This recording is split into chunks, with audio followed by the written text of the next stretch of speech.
You're not dealing with your feelings. Are you tired of being told you're not dealing with your feelings? If so, keep watching. When people think of healing in our culture, they will usually think of crying openly, talking about your difficulties, and talking about the past. Many women find this approach very helpful and fulfilling.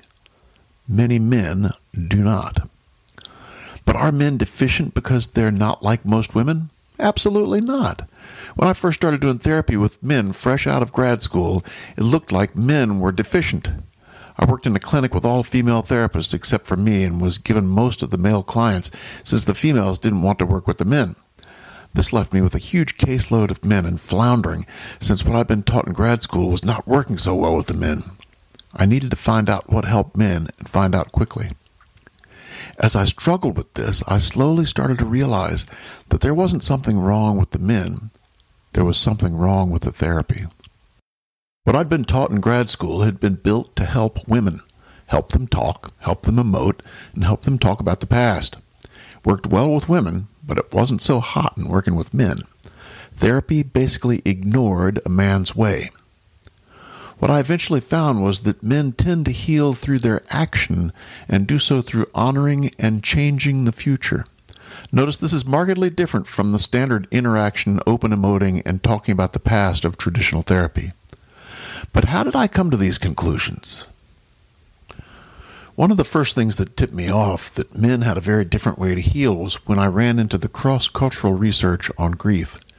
It showed repeatedly that indigenous people tend to give men actions following a loss, but give women a safe place to talk and emote. The picture you see is of the Yolma men of Australia doing the shark dance at a funeral in honor of the deceased. Their actions honor the person who died, who is just out of sight. This is just one example among many. The literature showed that men were almost always the ones to do things like dig the grave, care for the body, do the ritual, etc. So I started watching men's actions after a loss or trauma and started seeing things I'd completely missed before.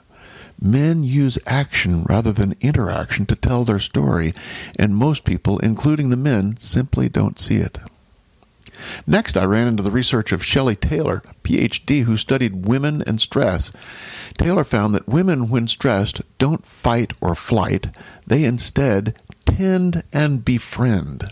In other words, women will move towards interaction when stressed, while men move towards action. This confirmed what I'd been seeing clinically.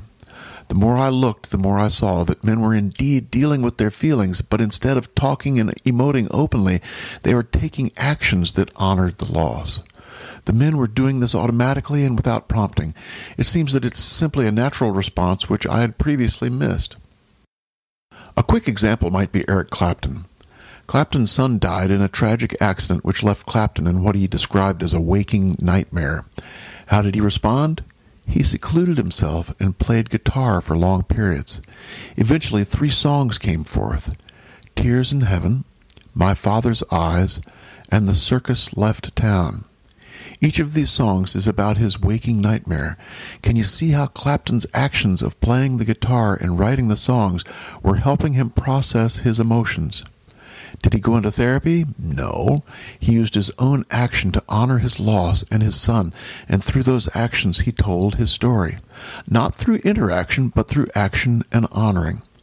When asked about how hard it might have been to write the songs, Clapton responded, "Playing the guitar was actually the solution."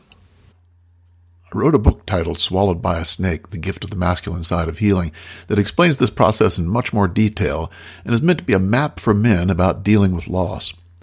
In 2013, I wrote an update for the Snake book titled The Way Men Heal. Concise and to the point, it covers much of the ground of the Snake book and includes sections on how to help men in your life who are in need. Then in 2016, I wrote Helping Mothers Be Closer to Their Sons, Understanding the Unique World of Boys. This one teaches moms how their sons are different and how to enjoy these differences. This is a great book to buy for your spouse. Then in 2017, I opened a Patreon site. It has all my videos, including nearly 20 private videos that can be unlocked by becoming a patron. These videos go into much greater detail than this short video was able to do, so come on and join us.